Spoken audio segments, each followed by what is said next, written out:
결혼한 지 어느덧 15년이 되었다. 처음 아내를 만났을 때 나는 참 고마운 사람을 만났다고 생각했다. 성격도 밝고 부지런하고 무엇보다 가족을 사랑하는 여자였다. 늘 부모님 이야기를 했다. 어릴 때 집안이 어려웠고 그래서 부모님께 늘 미안한 마음이 있다며 나중에 돈을 벌면 꼭 도와드리고 싶다고 했다. 그 말이 참 예뻐 보였다. 효심 깊은 사람이구나. 가정적인 여자구나. 그런 생각이 들어 결혼을 결심했다. 의심이라는 단어는 그때 내 머릿속에 존재하지 않았다. 결혼 초에는 정말 평온했다. 아내는 시댁에도 잘했고 내 부모님께 전화도 자주 드렸다. 명절이면 직접 반찬을 싸서 내려가고 나보다 더 친근하게 부모님을 챙겼다. 그때는 이런 사람과 평생 함께할 수 있다는 사실이 감사했다.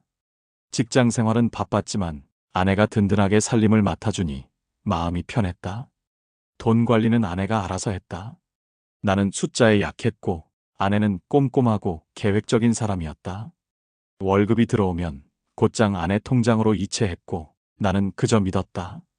서로 믿고 의지하는 게 결혼이라 생각했기 때문이다. 가끔 통장을 확인해 볼까 하는 생각이 들 때도 있었지만 그럴 이유가 없다고 스스로를 설득했다. 사랑하는 사람을 의심한다는 게 그때의 나에겐 너무 낯선 일이었다. 하지만 시간이 흐르면서 조금씩 이상한 일들이 보이기 시작했다. 아내가 친정에 가는 횟수가 늘었다. 처음엔 한 달에 한두 번이던 게 점점 매주가 되더니 거의 주말마다 가는 일이 당연해졌다. 나는 부모님을 잘 챙기는구나 하며 그냥 넘겼다. 그러던 어느 날 우리 집 냉장고가 고장이 났다. 당분간 참자며 아내는 새로 사는 걸 미뤘다. 이번 달엔 돈 쓸 데가 많다고 했다. 나는 별 생각 없이 고개를 끄덕였다. 며칠 뒤 장모님 댁에 들렀다가 그 집 거실 한켠에서 낯선 새 냉장고를 봤다. 번쩍이는 최신형 모델이었다. 그때도 나는 아무 말하지 않았다. 그냥 마음 한켠이 서늘할 뿐이었다. 그날 이후로 묘한 감정이 자주 올라왔다. 뭔가 어긋나고 있다는 느낌. 하지만 그때의 나는 아직도 그래, 부모님이니까. 효도하는 거니까. 그렇게 스스로를 달랬다. 지금 생각하면 그게 바로 시작이었다. 내가 가정을 지키기 위해 쥐고 있어야 했던 손에서 조금씩 모든 게 빠져나가던 순간. 그때는 몰랐다. 그 믿음이 나중에 이렇게 큰 후회로 돌아올 줄은. 시간이 지나면서 돈이 이상하게 빠져나가기 시작했다. 월급이 들어오면 금세 통장이 비었다. 예전엔 한 달이 지나도 여유가 있었는데 이제는 열흘만 지나도 잔액이 바닥을 드러냈다. 처음엔 물가가 올라서 그렇겠거니 했다. 아이가 크면 돈이 더 들기도 하니까 그 정도는 이해하려 했다. 하지만 계산기를 두드려보면 아무리 봐도 설명이 되지 않았다. 이상한 건 아내의 소비가 달라졌다는 거였다. 택배가 끊이지 않았다. 거실 한쪽에는 박스가 쌓였고 며칠마다 새 전자제품이 들어왔다. 가끔은 친정집에 들고 갈 물건들도 있었다. 냄비, 믹서기, 공기청정기, 전기밥솥. 우리 집엔 이미 있는데 아내는 꼭 같은 걸 새로 사서 친정으로 보냈다. 나는 말없이 지켜봤다. 그래, 부모님 드린다는데 뭐라고 하겠어. 그게 내 한계였다. 한두 번이면 모를까 그 횟수가 점점 늘어났다. 어느 날은 월급날이 지나자마자 아내가 장모님 통장으로 송금하는 걸 봤다. 이체 내역엔 금액이 선명했다. 200만 원. 그걸 보고도 나는 아무 말 못했다. 그때까진 여전히 효도하는 건 나쁜 일이 아니다. 그렇게 스스로를 달래고 있었다. 하지만 그 대가가 얼마나 큰 건지 그땐 몰랐다. 아내는 점점 당연하게 말하곤 했다. 이번 달에도 엄마가 병원비 때문에 힘드대. 이번엔 냉장고가 고장났대. 이번엔 명절이라 도와드려야지. 그 말들 속엔 늘 이유가 있었다. 그리고 그 이유는 한 번도 끝난 적이 없었다. 정작 우리 집은 늘 빠듯했다. 외식 한 번 하려 해도 눈치를 봐야 했고 아이가 갖고 싶다던 운동화는 다음 달로 미뤄야 했다. 그런데 이상하게도 친정집은 점점 풍족해 보였다. 새로 바뀐 소파, 커다란 TV, 장모님의 휴대폰도 최신형이었다. 나는 그걸 보고도 아무 말 하지 않았다. 그냥 마음속 깊은 곳에서 서서히 믿음이 흔들릴 뿐이었다. 그리고 어느 날 내 어머니가 조심스럽게 내게 말했다. 얘야, 요즘은 안 오더라. 전화 한 통이 없구나. 그 말을 듣는 순간 가슴 한쪽이 무너져 내렸다. 그때부터 마음속에 묻어두었던 의문이 하나둘 쌓이기 시작했다. 왜 아내는 내 가족을 멀리할까? 왜 시댁에는 돈 한 푼 쓰는 걸 그렇게 아까워할까? 밥 한 끼 사드리는 것도 늘 부담스러워하는 사람이 친정엔 그렇게 당당히 쏟아붓는 이유는 뭘까? 나는 그때 처음으로 통장 안을 제대로 들여다봐야겠다는 생각을 했다. 그게 진실을 마주하게 되는 첫걸음이 될 줄은 그땐 몰랐다. 시간이 갈수록 아내의 태도는 점점 뚜렷해졌다. 친정 이야기는 늘 따뜻했고 시댁 이야기는 언제나 부담스러웠다. 명절이 다가오면 얼굴이 굳었고 내 부모님께 뭔가 해드리자고 하면 표정이 차가워졌다. 이번엔 그냥 가지 말자. 당신 엄마는 너무 까다로워. 그 말 뒤에는 늘 짜증이 섞여 있었다. 그래서 명절날에도 나는 혼자 내려간 적이 많았다. 내 어머니는 그런 날이면 늘 같은 말을 하셨다. 괜찮다. 애들도 크니까 바쁜 거지. 하지만 그 말이 얼마나 서운했을지 이제는 조금 알 것 같다. 나는 아내에게 화를 낼 수 없었다. 괜히 말 꺼냈다가 또 싸움이 될까봐 그냥 속으로만 삼켰다. 그 대신 아내가 친정에 가면 집안이 조용해졌다. 아이들과 나 그렇게 밥을 먹었다. 어느 날은 이런 일도 있었다. 퇴근길에 어머니께서 전화를 주셨다. 얘야, 고추장 좀 보내줄 수 있겠니? 내 아버지가 그걸 참 좋아하셔. 나는 흔쾌히 알겠다고 했다. 하지만 아내는 냉장고 문을 닫으며 말했다. 지금 반찬도 모자란데 뭘 보내? 다음에 그 한마디에 가슴이 턱 막혔다. 그 주 주말 아내는 커다란 반찬통 여러 개를 싸서 나갔다. 나는 어디 가냐고 묻지도 않았다. 다만 저녁에 집에 돌아온 아내의 손엔 빈 통만 들려 있었다. 그날 밤 아이가 말했다. 엄마, 외할머니 집 반찬 진짜 많던데? 그 말을 듣고도 나는 아무 말도 못했다. 도대체 왜 이렇게까지 차이가 나는 걸까? 내 가족에게는 늘 절약이라 말하면서 친정엔 아무렇지 않게 쓰는 그 마음이 도무지 이해되지 않았다. 내가 화를 낸 적도 있었다. 당신, 왜 이렇게 친정엔 아낌이 없어? 아내는 냉정하게 대답했다. 내 부모님이잖아. 그 정도는 당연하지 않아? 그 말 한마디에 입이 다물렸다. 그때 처음으로 내 가족이라는 말이 그녀에게는 나와 아이들만을 뜻하지 않는다는 걸 깨달았다. 그날 이후로 나는 아내가 말하는 가족이 도대체 누구를 의미하는지 계속 생각하게 되었다. 그리고 그 의문은 점점 확신으로 변해갔다. 결국 나는 참지 못하고 장모님을 찾아갔다. 아내에게 직접 말하면 또 싸움이 될 것 같았다. 그래서 차라리 부모님께 솔직히 말씀드리면 조금이라도 상황이 나아질 거라 믿었다. 장모님은 평소처럼 환하게 웃으며 날 반겼다. 하지만 내 마음은 이미 무거웠다. 차 한 잔을 앞에 두고 조심스레 말을 꺼냈다. 요즘 들어 생활이 많이 빠듯하다고, 아내가 너무 친정에 많은 걸 하느라 힘들다고. 잠시 침묵이 흘렀다. 그리고 장모님은 조용히 나를 바라보다가 이렇게 말했다. 사위가 잘 버니까 그 정도는 도와줄 수 있는 거 아냐? 그 한마디가 내 가슴을 깊게 찔렀다. 그분은 진심이었다. 감사보다는 당연함이 담긴 말투였다. 그날 대화를 계속 이어가려 했지만 내 입에서는 아무 말도 나오지 않았다. 내가 알고 있던 가족의 모습이 순간 낯설게 느껴졌다. 집으로 돌아오는 길 마음이 복잡했다. 아내는 나를 보고 아무렇지 않게 물었다. 엄마 잘 계시지? 그 말에 대답이 나오지 않았다. 그날 밤 혼자 통장을 열어봤다. 거래 내역에는 매달 빠져나간 송금 기록이 남아 있었다. 받는 사람은 장모님 이름이었다. 금액은 매번 일정했다. 그게 몇 달치인지 세어보다가 결국 손을 멈췄다. 나는 그동안 너무 무심했다. 그리고 너무 믿었다. 사랑을 믿었고, 가족을 믿었고, 그 믿음이 나를 여기까지 끌고 온 거였다. 그날 이후로 나는 장모님 댁을 찾아가지 않았다.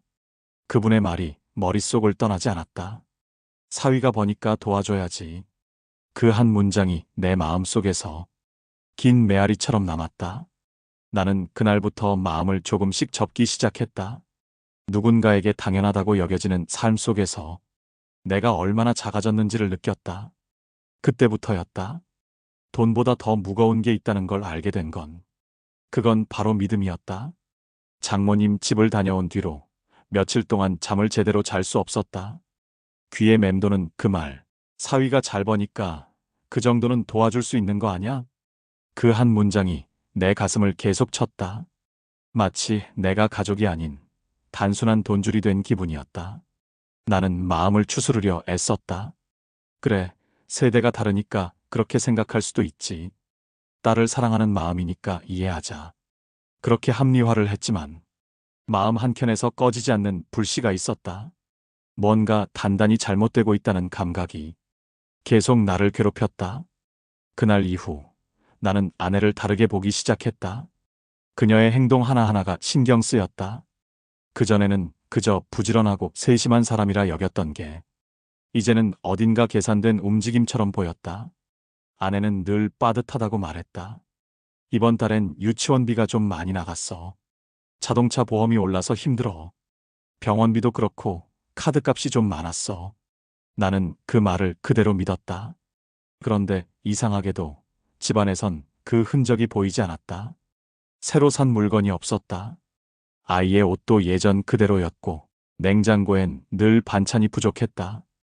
우리의 생활은 늘 절약과 아껴씀이었다. 그런데 돈은 계속 모이지 않았다. 하루는 퇴근 후 아내가 잠든 틈을 타 거실 책상 위에 놓인 가계부를 펼쳤다. 예전엔 믿음이라는 이유로 한 번도 들춰본 적이 없는 노트였다. 그 안에는 꼼꼼히 적힌 내역들이 있었다. 장모님 약값 15만 원, 장모님 병원 진료비 30만 원, 장모님 생신 선물 50만 원, 그리고 그 밑에는 익숙한 이름이 반복됐다. 장모님 계좌 이체 200만 원. 한 장, 두 장 넘길수록 숨이 막혔다. 내 월급의 절반이 매달 친정으로 흘러가고 있었다. 그 돈이 어디에 쓰였는지도 몰랐다. 나는 처음으로 통장 내역을 직접 확인했다. 4명의 계좌엔 잔액이 거의 없었다. 매달 급여일이 지나면 며칠 안 돼 돈이 빠져나가 있었다. 이체 내역을 보니 금액은 일정했고 상대 계좌는 언제나 같았다. 그날 밤 손이 떨렸다. 아내가 잠든 침실을 바라보며 수없이 되뇌었다. 이 사람은 도대체 나한테 뭘 숨기고 있었던 걸까? 눈을 감아도 생각이 멈추지 않았다. 그 다음 날부터 나는 조용히 관찰하기 시작했다. 아내는 아침마다 휴대폰을 붙잡고 있었다. 화장실에서도, 부엌에서도, 소파에서도 항상 손에 폰이 쥐어져 있었다. 문자 알림이 울릴 때마다 화면을 재빠르게 꺼버리는 모습이 낯설었다. 나는 그 모습을 보면서도 차마 묻지 못했다. 아내가 나를 향해 믿지 못하겠냐고 말할 것 같았기 때문이다. 며칠 뒤 우연히 카드 명세서를 보게 됐다. 아내 이름으로 된 신용카드였다. 명세서에는 백화점, 고급마트, 온라인 쇼핑몰 이름이 줄줄이 찍혀 있었다. 하루에도 몇 번씩 결제가 되어 있었다. 그 중에는 5호가전, 5호가구, 5호명품관이라는 항목도 있었다. 그 순간 모든 조각이 맞춰졌다. 내가 열심히 번 돈이 우리 집을 위한 게 아니라 친정을 채우는 데 쓰이고 있었다. 냉장고, 세탁기, 소파, 장모님 방의 커튼 모두 그 돈으로 바뀐 것이었다. 나는 며칠 동안 말 한마디 하지 않았다. 분노보다 더 무서운 건 허탈함이었다. 믿음이 배신으로 바뀌는 그 순간의 공허함, 그게 가장 견디기 힘들었다. 어느 저녁 아내가 말했다. 이번 주말엔 엄마 집 좀 다녀올게. 나는 아무 말 없이 고개를 끄덕였다. 그리고 몰래 아내의 가방 속에 있던 영수증을 꺼내봤다. 거기엔 5호백화점 금액 78만 원이라고 적혀 있었다. 물건명에는 여성 가방. 그날 밤 장모님이 들고 있던 가방이 떠올랐다. 몇 달 전 봤던 그 명품 가방. 빛깔도 모양도 가격도 기억났다. 그때 처음으로 이 사람을 더 이상 믿을 수 없다는 생각이 들었다. 사랑보다 신뢰가 먼저 무너진 순간이었다. 그 다음 날 나는 용기를 내어 물었다. 혹시 이번 달에도 엄마한테 돈 보냈어? 아내는 잠시 나를 보더니 응. 병원비 때문에 좀 필요하대. 아주 자연스러웠다. 마치 아무 잘못도 없다는 듯한 얼굴이었다. 그 말을 듣는 순간 내 안에서 무언가가 꺼졌다. 이제는 화도 서운함도 슬픔도 아니었다. 그저 모든 게 허무했다. 나는 그날 밤 새벽까지 통장을 들여다보았다. 수많은 거래 내역을 천천히 훑으며 내가 얼마나 무력했는지를 느꼈다. 그동안 나는 믿는다는 이유로 내 삶의 가장 중요한 걸 놓치고 있었다. 그건 돈이 아니라 존중이었다. 그리고 믿음이었다. 이제는 알아버렸다. 누군가를 너무 믿는다는 건 그만큼 크게 무너질 수 있다는 뜻이라는 걸. 그날 이후 나는 달라졌다. 더 이상 묻지 않았고 더 이상 기대하지도 않았다. 단지 조용히 기록했다. 돈의 흐름을, 말의 무게를, 관계의 방향을. 그때부터 내 안에서는 결심이 자라나기 시작했다. 이대로는 안 되겠다. 이제는 내 손으로 지켜야 한다. 그 결심이 나를 버티게 했다. 그리고 그 결심이 곧 아내와 나 사이의 마지막 선이 되었다.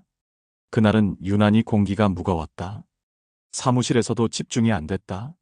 서류를 넘기다 말고 자꾸 머릿속에 떠올랐다. 집, 통장, 그리고 아내의 표정. 나는 결심했다. 오늘은 반드시 확인해야겠다고. 퇴근길, 은행 앞에 서서 한참을 망설였다. 들어가면 다시 돌아갈 수 없을지도 모른다는 생각이 들었다. 그래도 들어갔다. 내 이름으로 된 통장을 꺼내며 직원에게 말했다. 최근 3년치 거래 내역을 출력해 주세요. 프린터가 돌아가는 소리가 유난히 크게 들렸다. 직원이 건네준 종이는 제법 두꺼웠다. 처음 몇 장은 별다른 게 없었다. 하지만 중간쯤에서 눈에 익은 이름이 보였다. 수취인 장모님 성함. 금액은 정확히 200만 원, 매달 같은 날짜였다. 그 내역이 36번 반복되어 있었다. 한 장, 또 한 장 넘길수록 손끝이 차가워졌다. 3년 동안 총 7,200만 원. 그 돈이 어디로 어떻게 쓰였는지 나는 단 한 번도 물어본 적이 없었다. 그저 믿었다는 이유로. 집에 돌아오는 길, 발걸음이 무거웠다. 문을 열자마자 아내의 웃음소리가 들렸다. 전화기 너머로 들리는 목소리. 엄마, 냉장고 새로 사드린 거 마음에 드시죠? 아, 쇼파도 바꾸고 싶으시다고요? 그럼 알아볼게요. 나는 그 자리에서 굳어버렸다. 그녀는 아직 내가 들어온 줄 몰랐다. 통장 내역서가 내 손에 들려 있었다. 그 종이를 쥐는 손에 힘이 들어갔다. 종이가 구겨지는 소리가 났을 때 아내가 고개를 돌렸다. 눈이 마주쳤다. 잠깐의 침묵이 흘렀다. 그리고 아내가 조용히 물었다. 왜 그래? 나는 대답하지 않았다. 그 대신 구겨진 내역서를 식탁 위에 던졌다. 아내의 얼굴이 하얗게 질렸다. 서류 위에는 숫자들이 적나라하게 찍혀 있었다. 매달 빠져나간 200만 원, 3년간의 흔적. 나는 낮게 말했다. 이게 뭐야? 아내는 한참 동안 아무 말도 하지 않았다. 그러다 떨리는 목소리로 말했다. 엄마가 힘들다고 해서 잠깐 도와드린 거야. 나는 조용히 웃었다. 3년이 잠깐이야? 아내는 고개를 숙였다. 그땐 몰랐어. 이렇게 될 줄은. 하지만 나는 알 수 있었다. 그녀는 몰랐던 게 아니라 숨겼던 거였다. 나는 소파에 앉아 숨을 골랐다. 머릿속은 복잡했고 마음은 텅 비었다. 돈을 잃은 게 아니라 사람을 잃은 기분이었다. 그녀가 거짓말을 할 때마다 그 안에 쌓인 믿음이 무너져 내렸다는 걸 그제야 깨달았다. 그날 밤 나는 통장과 카드를 전부 내 방으로 들고 들어왔다. 책상 위에 올려놓고 한참을 바라봤다. 손끝이 떨렸다. 하얀 종이 위에 숫자들이 춤추는 것 같았다. 이게 정말 내 인생의 흔적인가? 가정을 믿은 대가가 이런 거였나? 나는 한참 동안 말없이 앉아 있었다. 새벽이 다가올 무렵 결심이 섰다. 이제는 내가 직접 관리해야겠다고. 다시는 이런 일 없게 만들겠다고. 통장도 카드도 내 손으로 관리해야 했다. 그날 아침 아내는 조용히 물었다. 당신 왜 그래? 나 무서워.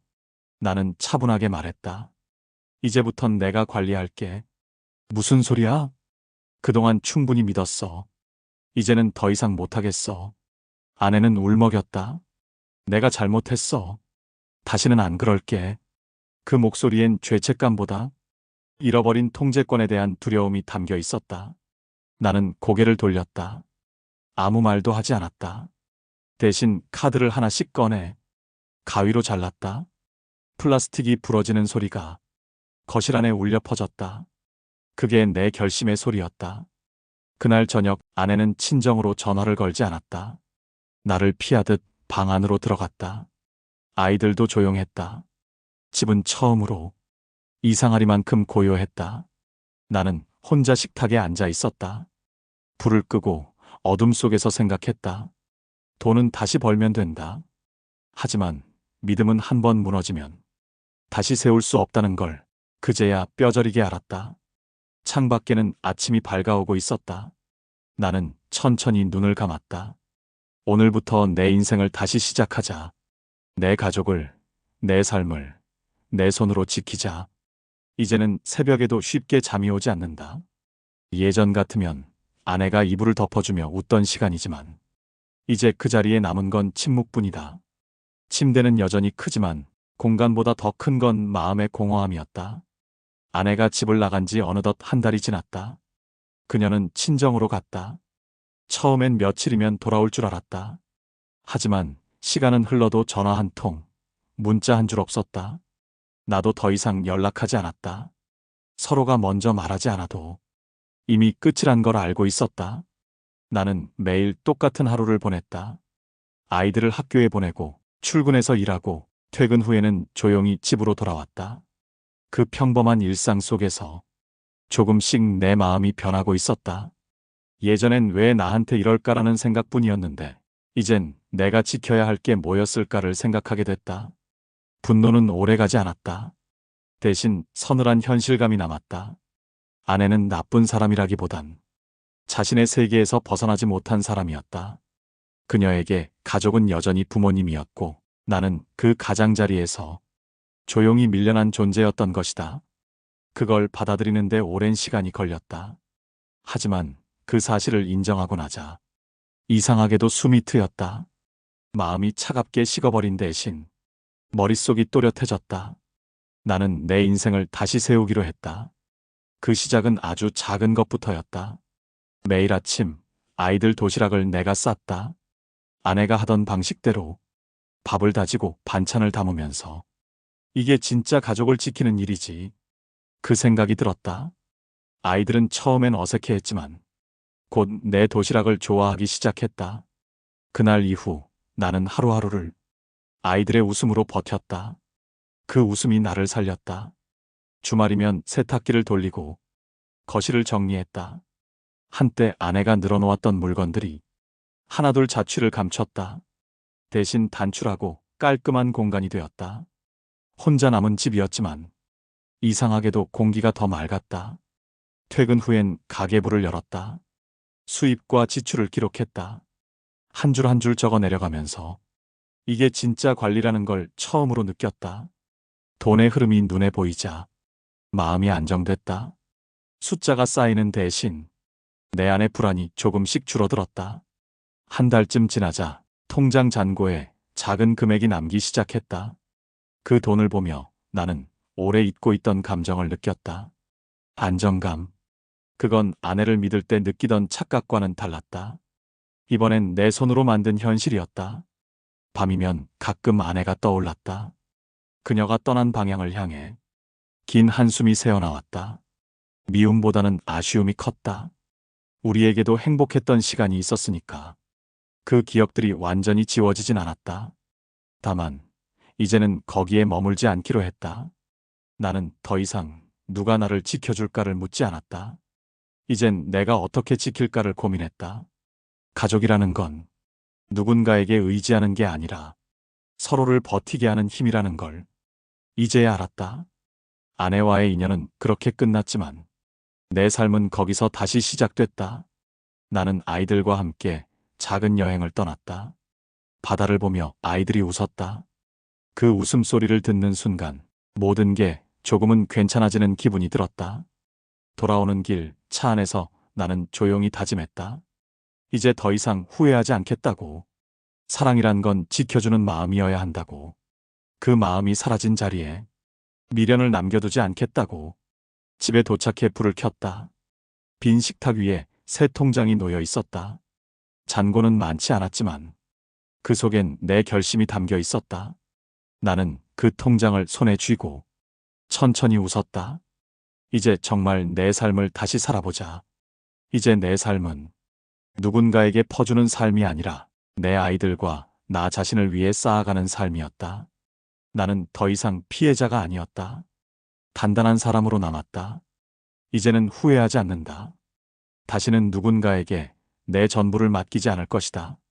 그 대신 내가 지킬 사람들을 위해 오늘도 일어나서 살아간다. 사람이 변한다는 건 이런 걸까? 사랑이 식고 미움이 사라지고 마침내 평온이 찾아오는 것. 그게 바로 내가 찾던 진짜 회복이었다. 오늘도 나는 다짐한다. 내가 잃은 건 돈이 아니라 믿음이었고 다시 찾은 건 평온이었다. 그리고 그 평온은 이제 내 손으로 지켜나갈 것이다. 아내가 떠난 지 3달이 되었다.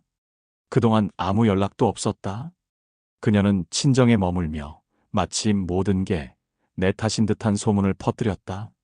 하지만 그날 오후 전화 한 통이 걸려왔다. 화면에는 익숙한 이름이 떴다. 아내. 한참을 바라보다가 전화를 받았다. 수화기 너머로 들려온 건 울음이 아니라 차갑고 날 선 목소리였다. 당신은 인간이 아니야. 내가 부모님 좀 챙겼다고 그걸 그렇게 문제 삼아? 사람이라면 그 정도 이해해줘야지. 나는 한숨을 쉬며 말했다. 3년 동안 매달 내 월급의 절반을 보냈지. 그게 이해의 문제가 아니라 배신이야. 하지만 그녀는 멈추지 않았다. 배신? 그 돈이 당신 혼자 번 거야? 내가 애 키우고 살림하고 당신 뒤치다꺼리 했잖아. 그 정도는 받을 자격이 있어. 나는 잠시 침묵했다. 그녀의 목소리는 점점 커졌다. 당신 같은 남자랑 결혼한 게 내 인생 최대의 불행이야. 우리 엄마는 최소한 자식 교육은 제대로 시켰다고. 그 말에 피가 거꾸로 솟았다. 그녀의 입에서 교육이라는 단어가 나올 줄은 몰랐다. 시골에서 평생 손으로 밭질하며 자식 먹이겠다고 손이 갈라지도록 일한 어머니의 얼굴이 떠올랐다.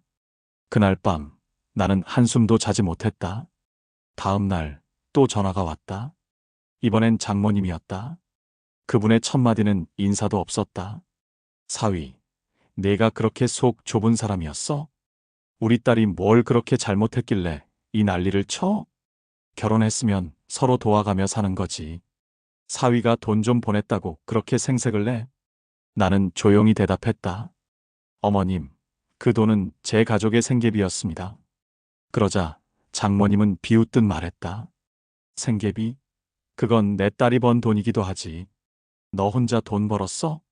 우리 딸 없었으면 너 같은 사람 누가 걷어줬겠어? 그 순간 내 안에서 뭔가 끊어졌다. 어머님, 이제 그만하시죠. 그동안 들인 돈 제가 다 기록해놨습니다. 장모님은 비웃었다. 기록? 그럼 뭐 어쩔 건데? 경찰에 신고라도 할 거야? 그 말이 나를 결심하게 만들었다. 나는 변호사를 찾아갔다. 은행 내역, 통화 기록, 가계부, 영수증. 3년 동안의 모든 증거를 정리했다. 법적으로 생활비 횡령으로 소송을 걸었다. 남편의 동의 없이 가정의 재산을 지속적으로 특정인에게 송금한 것은 분명한 불법이었다. 소송 소장이 접수된 지 며칠 뒤 아내에게서 또 전화가 왔다. 이번엔 울먹이는 목소리였다. 당신 진짜 이럴 거야? 내가 가족 도와준 게 죄야? 나는 차분히 말했다. 도와준 게 아니라 빼돌린 거야. 그건 사랑이 아니라 기만이었어. 그녀는 울며 말했다. 당신은 진짜 냉혈하냐? 그래서 당신 엄마가 그런 식으로 사는 거야. 그 한마디에 온몸이 굳었다. 내가 참고 참았던 말이 그 입에서 나왔다. 그녀는 내 어머니까지 모욕했다. 당신 어머니? 그 촌 구석에서 뭐 하는지도 모르겠는 분 말이야. 자식 교육을 그렇게 시켜서 당신 같은 남편을 만든 거잖아. 그 말을 들은 순간 가슴 깊은 곳에서 차가운 분노가 치밀어 올랐다. 더 이상 대화는 의미가 없었다. 나는 전화를 끊었다. 그날 밤 어머니에게 전화를 걸었다. 작은 시골집에서 들려오는 쉰 목소리. 얘야, 괜찮니? 네 아버지 돌아가신 뒤로 연락이 뜸하더라. 나는 애써 웃으며 말했다. 이젠 괜찮아요, 엄마. 엄마, 이제 도시로 올라오세요. 며칠 뒤 나는 직접 어머니를 모시러 갔다. 허름한 흙집 앞에서 어머니는 낡은 앞치마를 메고 서 있었다. 햇빛에 그을린 얼굴엔 여전히 따뜻한 미소가 있었다. 이 나이에 뭘 데려간다고 그러니? 난 괜찮다. 나는 고개를 저었다. 이제 제가 모실게요. 그동안 충분히 고생하셨어요. 서울집으로 돌아오는 길, 어머니는 차창 밖을 바라보며 작게 중얼거렸다. 이렇게 편하게 차 타고 올라오는 게 몇십 년 만이네. 나는 말없이 운전대를 꼭 쥐었다. 그 순간 내가 진짜 지켜야 할 가족이 누구인지 명확해졌다. 집에 도착해 어머니를 집 안으로 모셨다. 식탁 위엔 따뜻한 밥과 국이 있었다. 오랜만에 집에 사람이 웃었다. 어머니가 내 손을 잡고 말했다. 얘야, 괜찮니? 그 여자랑은. 나는 고개를 끄덕였다. 이제 끝났어요. 이 집은 이제 엄마 집이에요. 그날 밤 나는 변호사로부터 연락을 받았다. 아내 측에서 합의 요청이 들어왔다는 소식이었다. 하지만 나는 단호히 거절했다. 합의 안 합니다. 이건 복수가 아니라 정의예요. 3년 동안의 횡령금, 그에 따른 위자료 청구, 그리고 친정으로 빼돌린 재산 반환 소송. 법은 느리지만 결국 움직였다. 몇 달 뒤 법정에서 판결이 내려졌다. 피고는 원고에게 손해배상금 7,200만 원을 지급하라. 그 문장을 읽는 순간 묘한 감정이 밀려왔다. 통쾌함보다 허무함이 컸다. 하지만 끝내 마음이 놓였다. 집으로 돌아와 어머니와 식탁에 마주 앉았다. 오랜만에 따뜻한 밥을 함께 먹었다. 어머니는 조용히 밥 한 숟가락을 뜨며 말했다. 이제야 우리 집 같다. 나는 고개를 끄덕였다. 이제야 가족이네요, 엄마. 그날 밤 집안은 오랜만에 따뜻했다. 불빛 아래에서 어머니는 웃었고 나는 차분히 통장을 꺼내 새로 적기 시작했다. 이번엔 돈의 흐름이 아니라 삶의 방향을 기록했다. 이제부터는 누군가에게 퍼주며 사는 인생이 아니라 지켜야 할 사람을 위해 쓰는 인생으로. 그날의 마지막 문장은 일기장에 이렇게 적혔다. 나는 더 이상 누군가의 희생양이 아니다. 나는 가장이고 아들이며 아버지다. 오늘부터 다시 시작한다.